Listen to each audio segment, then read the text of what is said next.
जालना जिल्ह्यात वाळू माफियांवर आणि गुन्हेगारांवर पोलिसांनी मोठी कारवाई केली। जिल्हा पोलीस प्रशासनाने 9 जणांविरोधात तडीपारीची कठोर कारवाई केली असून त्यात मराठा नेते मनोज जरांगे पाटील यांचे मेहुणे विलास खेडकर यांचाही समावेश आहे। यामुळे राज्याच्या राजकारणात मोठी खळबळ उडाली। नेमकं काय आहे हे प्रकरण जाणून घेऊया या विशेष व्हिडिओमधून।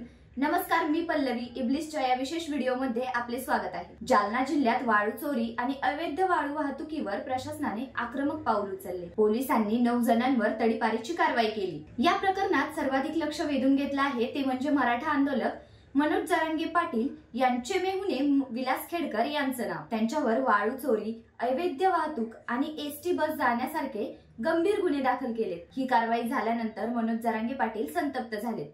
त्यांनी थेट मुख्यमंत्री देवेंद्र फडणवीस यांच्यावर निशाणा साधलाय। एकीकडे फडणवीस सांगतात की आंदोलनकर्त्यांवरील केसेस मागे घेणार, पण दुसरीकडे आमच्या लोकांना नोटिसा पाठवत आहेत। आमच्या सरळ स्वभावाचा फायदा उचलू नका। जर आंदोलनकर्त्यांना टार्गेट केले तर मी सोडणार नाही। मनोज जरांगे पाटील यांच्या या वक्तव्यावर राजकीय वातावरण तापलं आहे। विरोधी पक्षांनी सरकारवर टीकेची झोड उठवली।